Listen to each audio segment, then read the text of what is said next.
We are going to continue our ongoing story about the decolonization of Africa with the Chadian Civil War. Insert Chad virgin meme here. Chad was under French colonial rule for 69 years, and it had a weird mix of hands-off and extremely hands-on governance. The only reason they conquered it at all was to form a land bridge between France's colonies in West Africa and their colonies in Central Africa. This had a twofold effect. Similar to southern Sudan, which I covered in this previous video here, its lack of interest in directly governing the colony meant that more of its original social institutions were left intact, but that also meant that there was very little incentive in investing in infrastructure. In fact, they invested more money in Chad after decolonization than before, but Chad is a mirror image of Sudan in another way. Northern Chad is predominantly Muslim, while southern Chad is Christian. Well, it's Christian now. It was mostly native and aboriginal religions when the French first arrived, but Christianity, both Catholicism and Protestantism, caught on pretty quickly. This also meant that southern Chad had a greater interest in French culture. So when I say the French mostly left the social institutions of Chad alone, that mostly applies to northern Chad, which had more contact with Sudan, Egypt, and Libya, and that last one will cause Chad a lot of trouble. So yes, southern Chad had more attachment to France than northern Chad, and yes, what little money was invested in Chad by the French during the colonial era was invested in the south, and when the French were setting up a government for eventual independence, that government was dominated by southerners. In 1946, the Constitution of the newly formed French Fourth Republic gave all French colonies the right to form their own legislatures and to send representatives to the National Assembly, as well as this new thing France set up called the French Community, which was their attempt at creating a Commonwealth of Nations, but with more strings attached, and most of France's colonies chose not to be a part of it, and it was formally abolished in 1995. Well, back in the 1940s, we see the first political parties formed in Chad, and the most important one would be the Progressive Party of Chad, or the PPT, and it's a T instead of a C because French. Up until 1958, the colony of Chad was actually part of the larger French colony Equatorial Africa, along with Gabon, Central Africa, and the French Congo, similar to how the British tried to make a federation out of the Rhodesias and Nyasaland. But similar to that federation, it was dissolved when France realized that all the parts wanted independence, and you probably couldn't make them work together. So in 1960, the National Assembly approved Chad for independence, which became official on August 11th, with its first president being the head of the Progressive Party, Francois Tumblebaya. And it didn't take long for Tumblebaya to turn into a dictator. Tumblebaya and the Progressive Party of Chad were predominantly Southern and Christian, and since they had taken control of the colonial government before independence, most of the officials within the government at the time of independence were Southern Christians, and they were placed in charge of governing the Muslims of the North, who were a combination of Arabs and African Muslims with various ethnic allegiances. And when Chad became independent, President Tumblebaya was able to enrich himself, his family, and the members of his party by treating the country as his own personal fiefdom. And he managed to hold on to power for so long by centralizing more and more power into his own office. In January of 1962, he banned all political parties except for the Progressive Party, and when protests broke out in 1963, he dissolved Chad's National Assembly, thereby concentrating legislative powers in the presidency as well.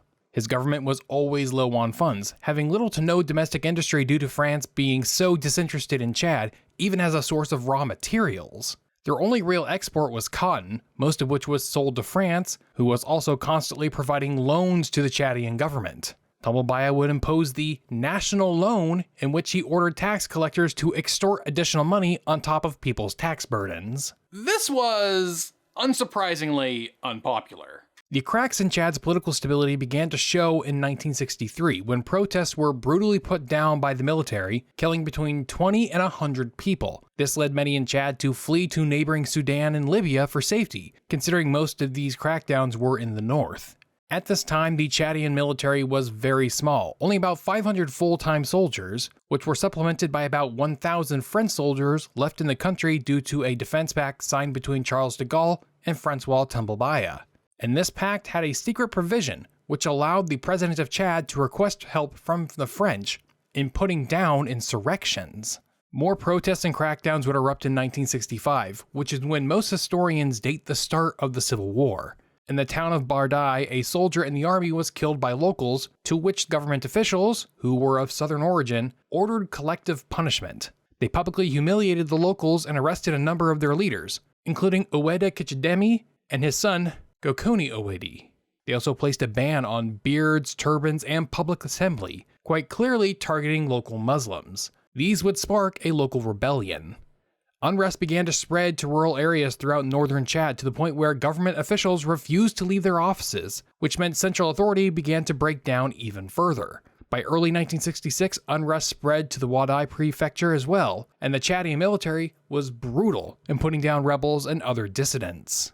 French witnesses reported to seeing Chadian soldiers setting villages on fire and beating tax evaders to death. Tambelbaya's government also began a campaign against the nomadic peoples of northern Chad, referred to as sedentarization, forcing local nomads to become farmers.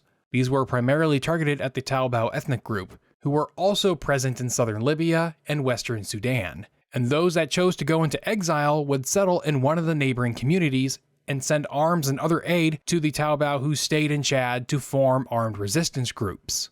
Amongst these exiles was Ibrahim Abacha, a Marxist Muslim who sought to transform Chad into a classless Islamic society. He traveled around Africa meeting up with other exiles and eventually organizing a conference in Sudan, where his followers in the National Union of Chad, or UNT, and the National Liberation Movement of Chad, led by Ahmed Hassan Musa, joined forces to form the National Liberation Front of Chad, or Frelonat. However, this group wouldn't remain unified for very long, as Abacha's men were more socialist while Musa's men were more Islamist. And by the end of 1966, Musa and the National Liberation Movement broke off from Frelonat and remained active in northeastern Chad, keeping closer ties with Sudan, while Abacha and Frelonat would maintain closer ties with Libya. Now, before we move on, I would like to take a minute to talk about this video's sponsor, Exter. Exter is a premium accessories company that makes bags, wallets, and a bunch of other high-quality products, like this wallet right here. This is the Parliament wallet, which is made with environmentally certified premium leather and holds up to 12 cards plus cash, and it blocks RFID, so it creates an extra layer of protection for your credit and debit cards. It comes in 6 different colors, and of course, does this. That is distractingly fun. It is basically like a fidget toy. They also have an aluminum wallet with all of the same features and comes in an even wider range of 14 colors, and of course, they also have this snazzy key case, which I would show you, but my car is not in my possession at the moment. And if you're somebody who is prone to losing your wallets and keys, then I have good news for you, because they have tracking devices you can keep in your wallet or attached to your key case. It has a worldwide lost and found network, and it is solar powered, which lasts at least 2 months before you need to charge it again. And viewers of this channel can get a special offer, because by using my code CASUAL at checkout, you can get up to 25% off your order.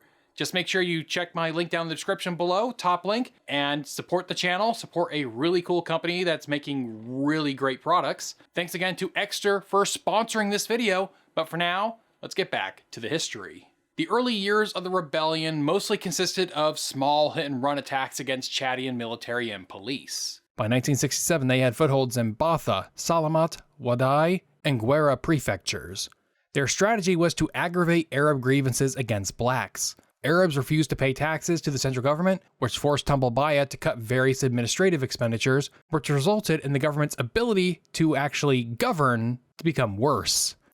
By 1968, Chad's military was 1,200 strong, along with 700 National and Nomadic Guard, supplemented by 120 French soldiers. But Tambelbaya didn't trust the army or militias, preferring to use Moroccan mercenaries as his personal bodyguards, while using French, Israeli, and Congolese personnel to train new recruits, rather than Chadian officers. He also had a special unit under his direct control, which was trained by the Israeli Mossad. Frelonat began to have setbacks in 1968, when Abacha was killed in combat in February. This led to a power struggle amongst the rebels, each trying to prove their strength or outright eliminate their rivals. One such rival was Mohammed Tahir, who instigated a mutiny amongst the National and Nomadic Guard of Aouzou. The mutineers were mostly Taobao, and due to support networks outside of Chad, had the means to resupply themselves. The revolt was so bad that President Tambalbaya had to ask the French to intervene and negotiate with the mutineers on his behalf. They ultimately negotiated a deal where the Chadian army would agree to evacuate from the Aouzou area. This allowed Tahir to recruit more freely in the area and allowed Frelonat to establish a stronger foothold. Not long after this, Tahir died and would be succeeded by Gaucouni Awedi, who was not only a member of the Taobao people, who comprised most of the National and Nomadic Guard, but was also a member of the Senussi sect of Sunni Islam, which is where Libya comes into the story. The Senussis were a sect of Sufi mystics that had a large presence in Libya, and prior to Libya's independence, King Idris had been the head of the Senussi sect. Given that Frelonat was comprised of a lot of Senussi, King Idris felt compelled to aid them, but he was uncomfortable with giving them arms, so he mostly restricted his aid to allowing Frelonat to set up camps in Libya.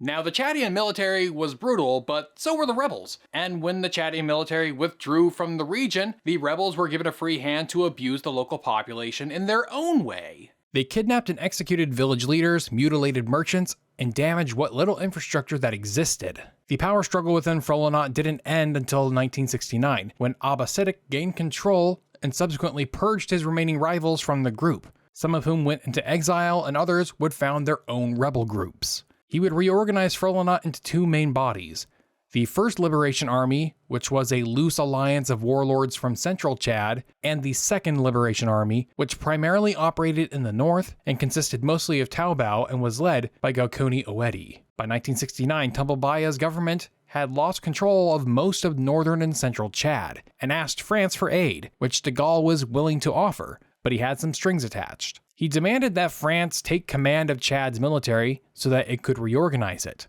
along with mandating extensive administrative reforms. This would lead to protests in Chad, with signs denouncing the policies as neo-colonialism, but President Tambalbaya had no other options that would allow him to preserve his power. In September 1969, a coup in Libya deposed King Idris and brought Colonel Muammar Gaddafi to power, and he would extend further aid to Frelonat, not just setting up camps for them, but recruiting East German officers to train rebels and provide them with Soviet-made arms. He even allowed Abba Siddiq to establish his headquarters in Tripoli, which would give Gaddafi plenty of influence over the movement. But as Gaddafi's influence over Siddiq grew, Siddiq's control over the National Liberation Army shrank. Additionally, the reforms imposed on Chad began to bear fruits. Between 1969 and 1971, Frelonat lost ground, not only with better trained and equipped soldiers, but also by appeasing some Muslim factions by appointing more Muslims to his cabinet. But these reforms would be halted in their tracks after Tambalbaya discovered a coup attempt that he claimed was backed by Muammar Gaddafi. Part of the reforms involved releasing a bunch of political prisoners, a number of whom were involved in the plot. And presuming Gaddafi's involvement, Tambalbaya cut ties with Libya. In response, Gaddafi accused Tambalbaya of being a puppet of the Zionists and publicly recognized Abba Siddiq and Frelonat as the legitimate government of Chad, along with laying claim to territory in northeastern Chad called the Aouzou Strip. Back in 1935, the French Third Republic drafted a treaty with Mussolini's Italy to redraw the borders of their African possessions, and this strip of land in northern Chad was slated to be annexed into Italian Libya. But after Italy invaded Ethiopia, France's National Assembly refused to ratify the treaty. Despite that, the idea that this territory was rightfully Italy's and by extension Libya's was carried over into the regime of King Idris, who attempted to annex it back in 1954, but French colonial forces drove them out. Well, that 1971 coup attempt was probably another means of Libya trying to acquire that territory, hoping that a pro-Libyan government would be installed and just hand it over. Additionally, a year earlier, 200 Libyan dissidents based in Chad launched a raid on Saba in hopes of destabilizing Gaddafi's regime and facilitating a coup. This plot, known as the Black Prince Conspiracy, sought to oust Gaddafi and install the son of King Idris, Prince Abdallah al-Abid al-Senussi, onto a restored Libyan throne. Gaddafi suspected the Israelis were involved, considering Mossad was still training Tambalbaya's personal guard. So he probably sponsored a coup against Tambalbaya as a retaliation. After the failed coup against him, Tambalbaya would invite anti-Gaddafi groups to base themselves in Chad, just as Gaddafi had been basing Frolinat.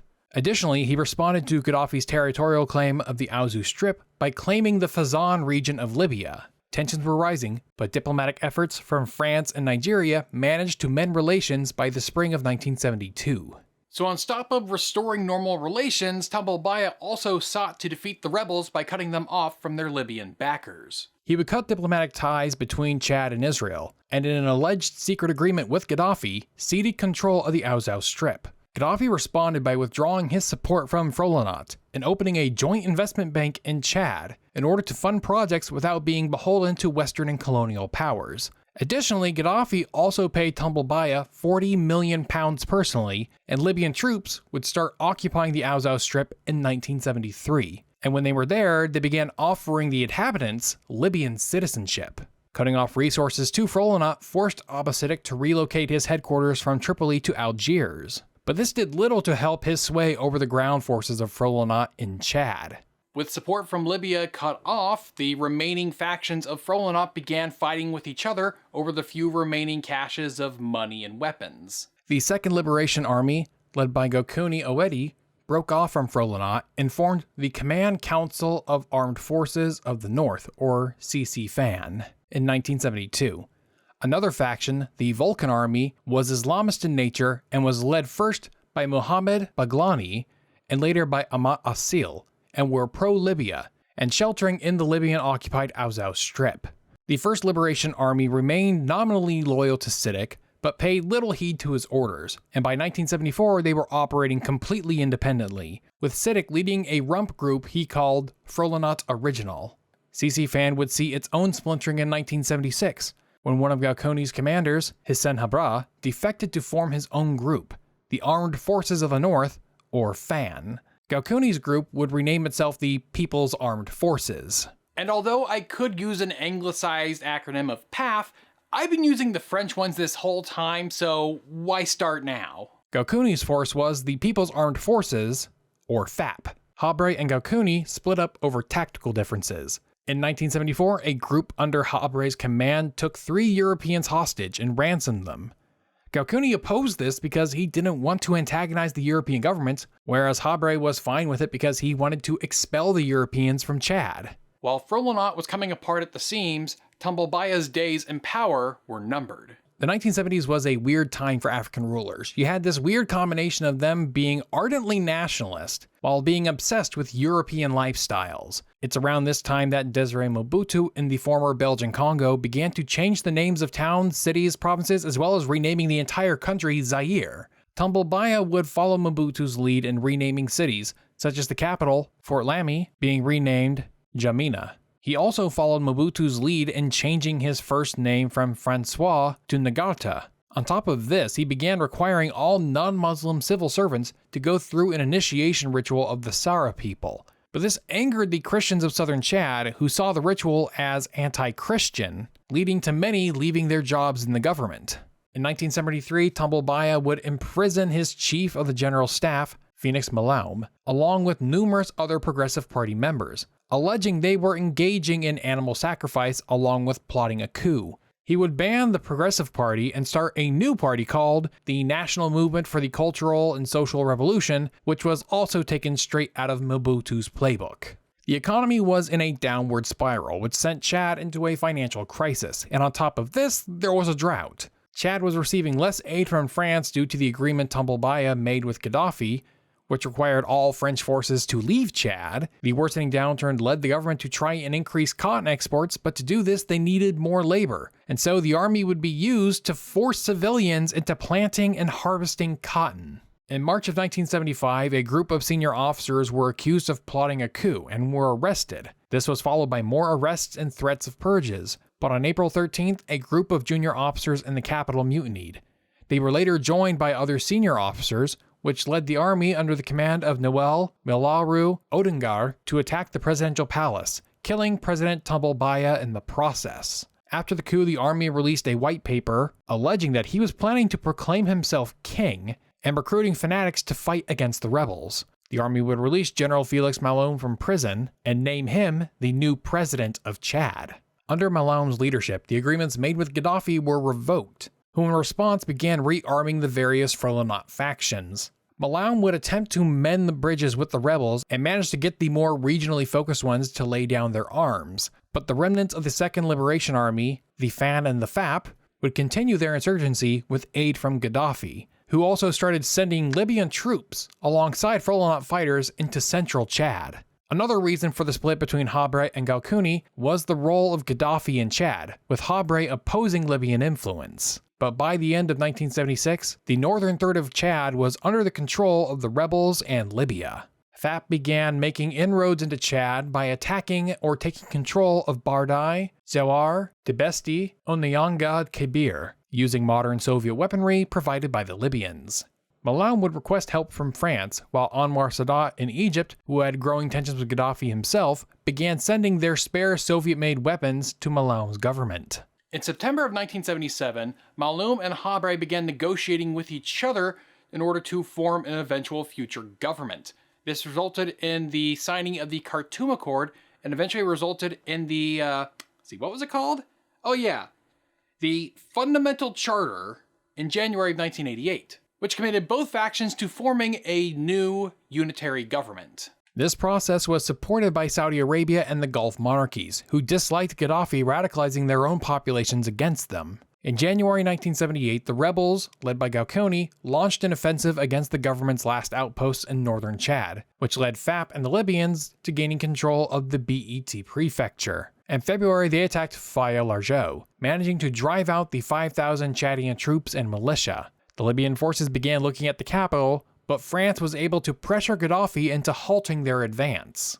On February 24th, a peace conference was held in Saba, Libya. Under pressure from France, Sudan, and Zaire, Malaum signed the resulting Benghazi Accord, which forced him to recognize Frelonat, agree to a ceasefire, and to remove French troops from the country. In March, Gaddafi sponsored a congress in Faya Largeau in order to reunite the former factions of Frelonat under the leadership of Goukouni, getting most of the factions to side with him, except for Abba Siddiq, who continued to lead his Frelonat original from Algiers. Despite this new alignment, Gaddafi sponsored an internal coup within Frelonat, favoring Ahmed Assil, the leader of the Vulcan army, to replace Goukouni, and supported his effort with Libyan troops. But FAP were able to defeat them and then expel his Libyan advisors. Malaum had been requesting French aid since 1977, but President Estaing had been hesitant due to the profitable relations with Libya. But as the situation in Chad devolved, he decided to act. Not wanting France to seem weak by allowing one of its allies to fall, he initiated Operation Takaud, sending 2,500 troops into Chad in April of 1978, and managed to prevent the fall of other towns to the rebels. Malaum and Habre would follow up on the Fundamental Charter Agreement they had by forming a new government in August of 1978, which would go on to govern the country until new elections could be held. Malaum remained president, while Habre was named both prime minister and vice president. But this alliance would eventually break down. Their government had two different armies, the FAN, who were loyal to Habre, and the regular Chadian military, who was loyal to Malaum. Fighting would break out in the capital in February of 1979. During the battle, Goukouni, who had broken up with Gaddafi in the previous year, came to the aid of Habre on the 19th, managing to capture the capital. Malaum escaped to the airport while the French troops established a truce. The Chadian army left the city and reorganized in the south under the command of Wadel Abdelkader Kamouj. The battle won Habre and Goukouni control of the capital, but lost them the rest of the country, which sparked a resurgence of Frelonat in the north. Nigeria hosted a peace conference in Kano in March of 1979, in which the Kano Accord was signed. In it, General Malaum agreed to resign the presidency and go into exile. The accords would then create a new government, called the Transitional Government of National Unity, or GUNT.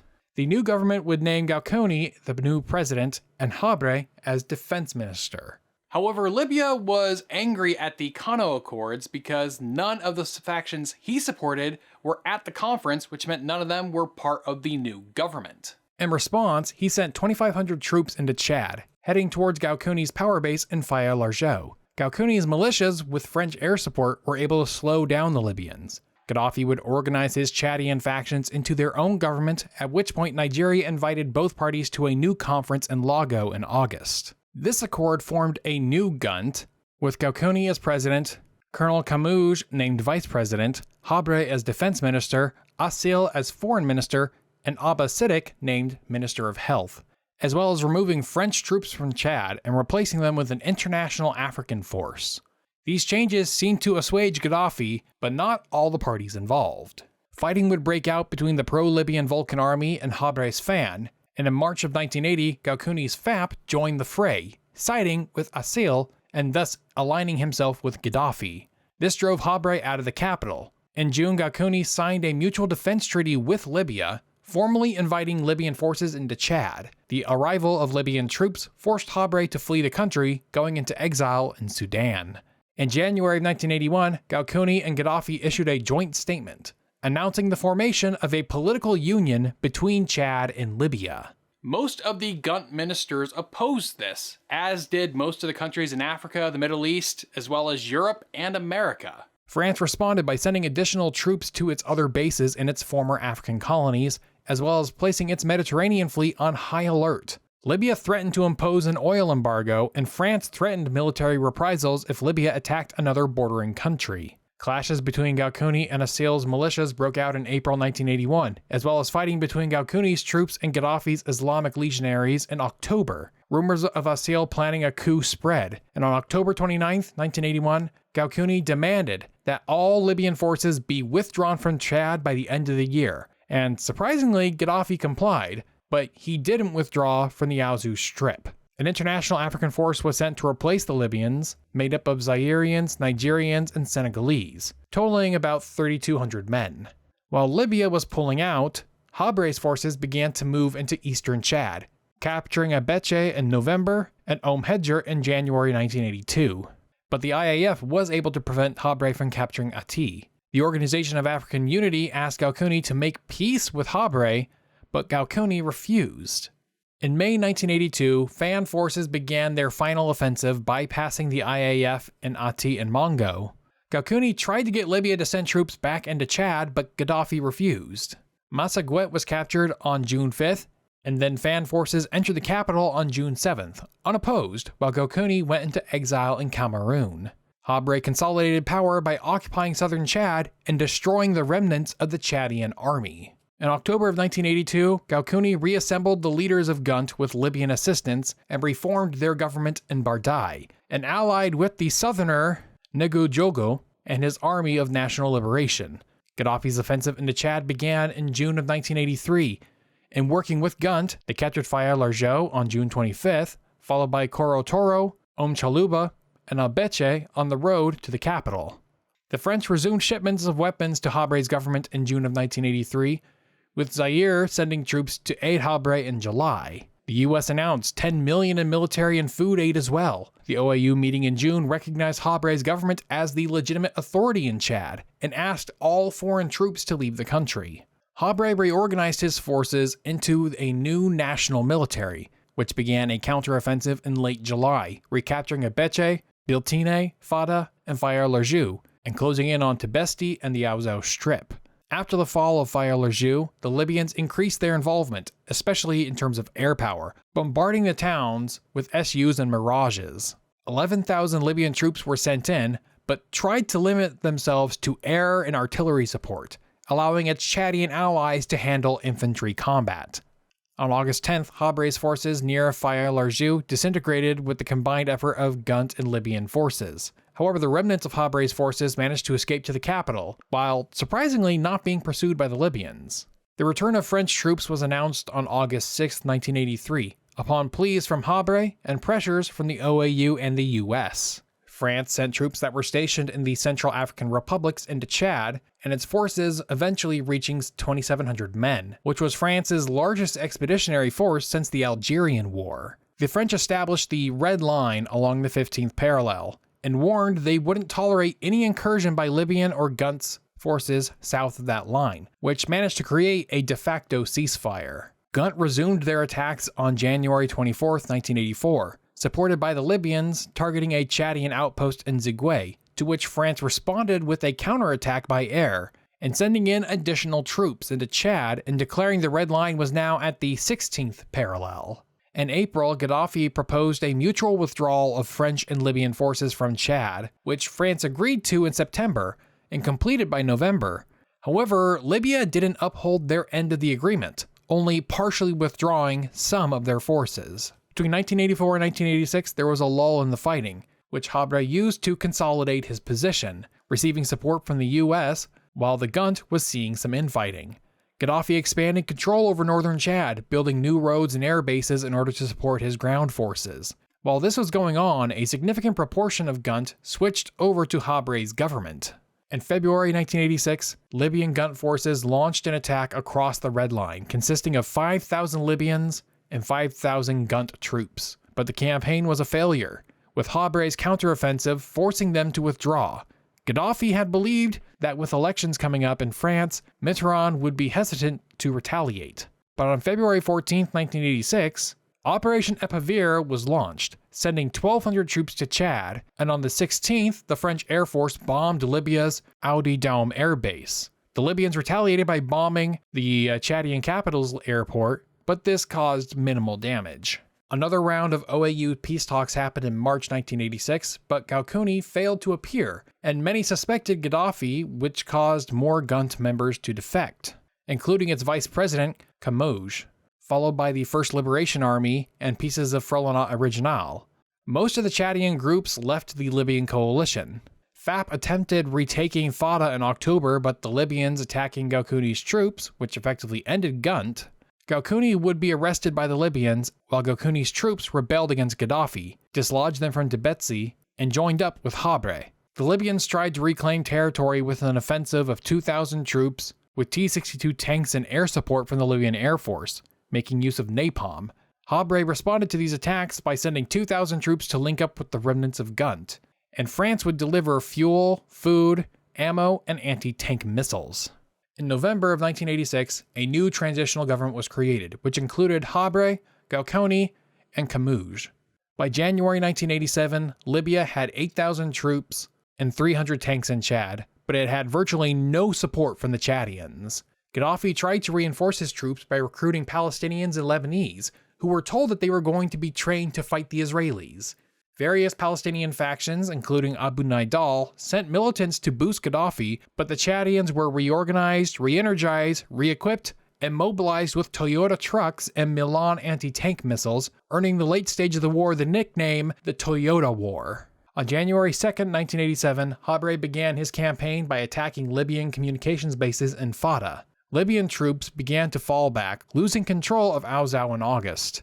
Libya briefly counterattacked and repelled the Chadians due to the French refusing to provide air cover, but Habre would make his first incursion into Libyan territory on September 5th in a raid against the Matan al-Sara air base. And on September 11th, 1987, the OAU brokered a ceasefire between Chad and Gaddafi. Negotiations continued throughout the year, until May 1988. Gaddafi agreed to recognize Habre as the legitimate government of Chad, and on October 3rd, they resumed full diplomatic relations. In 1989, the two sides met in Algiers to negotiate a full peace settlement. They would submit the dispute over the Auzau Strip to the International Court of Justice in September 1990. However, in December of 1990, Habre was deposed by Idriss Déby, a general supported by Gaddafi, who subsequently was the first to recognize his regime. Despite his ties to Libya, though, Déby refused to hand over the Auzau Strip. The dispute resolution was finalized in February 1994, when the ICJ decided 16-1 in favor of Chad, at which point Libya began withdrawing its forces in April, and by early May they had completely withdrawn from the country. Thanks again to Extra for sponsoring this video. Use my code CASUAL at checkout to get up to 25% off your order, link down in the description below. If you're interested in seeing any of my videos early and especially ad-free, then you should check out the Casual Historian Patreon at patreon.com/casualhistorian. Thanks a lot for watching, and I will see you all next time.